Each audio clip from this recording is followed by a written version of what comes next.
Tiga. Oke, selamat siang, salam sisir lestari. Saya Arsyad Alamin, saya peneliti dari PKSPL IPB University. Saya saat ini berada di Kampung Enggros, sebuah kampung yang istimewa. Ini adalah kampung adat, di mana di sini ada sebuah kita temukan sebuah fenomena budaya yang luar biasa yang disebut dengan adat Tonopiyat, di mana Tonopiyat ini adalah sebuah mekanisme kelembagaan yang berbasis pada kearifan lokal dalam pengelolaan ekosistem mangrove dan lamun. Nah, apa yang menarik?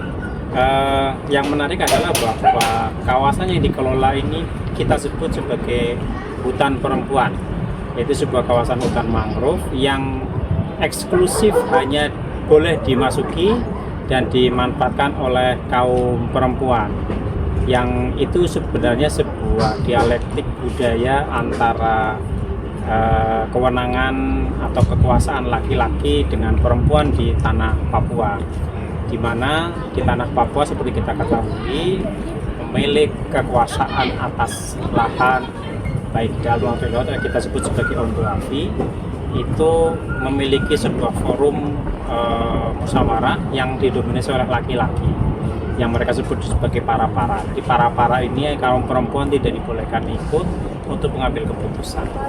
Atas kondisi inilah kemudian Ondoafi di kawasan kota Jayapura ini yang disebut dengan Kampung Enggros itu kemudian memberikan hak kepada kaum perempuan untuk memasuki atau mengelola sebuah kawasan mangrove dan perairan yang di dalamnya ada lamun untuk mereka kuasai dalam tanda kutip, untuk mereka beraktivitas mengambil biota laut, kepiting, kemudian kerang, kemudian udang, tetapi eksklusif hak ini hanya untuk perempuan. Demikian sementara, terima kasih. Salam laut. Selamat siang, saya Dr. Trianto dari Pusat Riset Teknologi dan Sumber Daya Air Badan Riset Inovasi Nasional. Saat ini saya sedang berada di Kampung Enggros, Teluk Yotefa, di mana ini adalah lokasi riset kami bersama tim dari Universitas Cendrawasih dan dari PKSPL IPB. Kami mendapatkan pendanaan dari RIM Ekspedisi Budaya Papua, melakukan suatu riset tentang eksplorasi kearifan lokal Tonopiyat hutan perempuan di Teluk Yotefa dalam rangka konservasi ekosistem mangrove dan menjaga eksistensi budaya masyarakat adat di tanah Papua melalui pendekatan perspektif sosial ekonomi sistem. Karena saya bekerja di Pusat Riset Teknologi dan Sumber Daya Air, saya melihat ini suatu kesempatan ya untuk melakukan suatu riset tentang sumber daya yang dikelola oleh perempuan, khususnya yang ada di Teluk Yotefa di Kampung Enggros ini.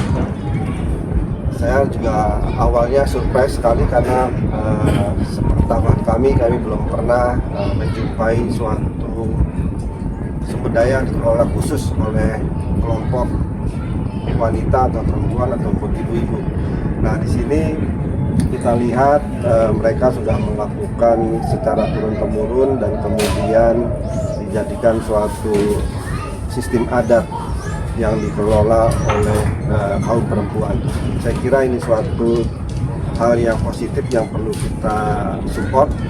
Oleh karenanya kami bersama dengan tim dari Uncen dan PKSPL IPB mencoba melakukan suatu survei dan riset tentang pengelolaannya, tidak hanya dari sistem sosial ekologi sistemnya, tapi kami juga melihat dari perspektif ekologinya ya, terutama dari sumber daya mangrove, biota yang ada dan kondisi perairannya.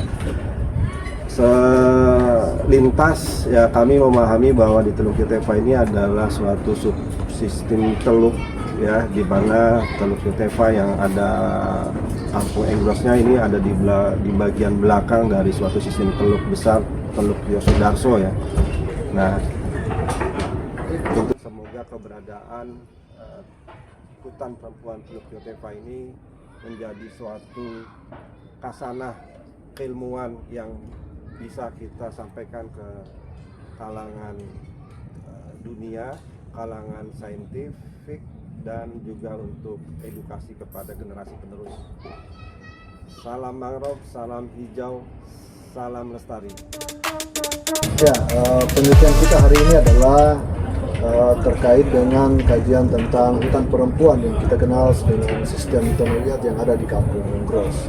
Nah, penelitian ini yang kita lakukan bertujuan untuk bagaimana mengkaji dan memahami terkait dengan sistem kearifan hutan perempuan yang ada sebagai upaya untuk kelestarian sumber daya khususnya untuk mangrove yang ada di Kampung Gros ini.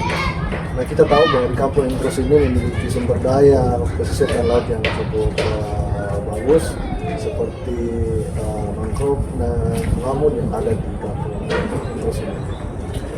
Kita tahu bahwa ekosistem mangrove ini merupakan salah satu ekosistem pesisir utama yang memegang peranan penting di dalam keberlanjutan sumber daya perikanan.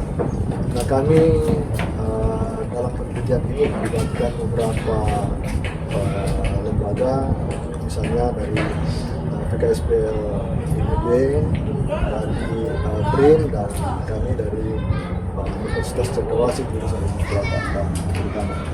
Harapannya bahwa dengan penelitian ini bisa memberikan rekomendasi terkait dengan pengelolaan ekosistem mangrove yang ada di Kampung Gros. Lalu harapan yang lain bahwa sumber daya yang ada di Kampung Gros ini boleh berkelanjutan sehingga kita boleh memanfaatkan tidak hanya untuk saat ini tetapi juga untuk generasi anak cucu kita khususnya yang ada di Kampung Gros ini. Dan kita tahu bahwa mangrove yang ada di Kampung Gros ini sudah mengalami degradasi. Degradasi ini tidak hanya secara luasannya tetapi juga kualitasnya sudah menurun. Karena itu banyak dampak yang terjadi ketika ekosistem ini menjadi rusak. Salah satunya hasil tangkapan nelayan menjadi rusak, hasil tangkapan menjadi turun, ekosistem juga menjadi rusak, dan sebagainya. Kerusakan ekosistem mangrove di Kampung Gros ini dipengaruhi oleh banyak faktor atau disebabkan oleh banyak faktor, termasuk pencemaran, dan juga terkait juga dengan pembukaan lahan yang berpotensi ekosistem mangrove, terutama untuk pemukiman, sarana dan prasarana seperti jembatan dan pintu wadai untuk kegiatan politik tahun kemarin. Banyak juga yang telah diperjualbelikan untuk kepentingan pribadi, sehingga ini yang menyebabkan semakin menurunnya bahasan ekosistem mangrove yang ada di Kampung Gros khususnya.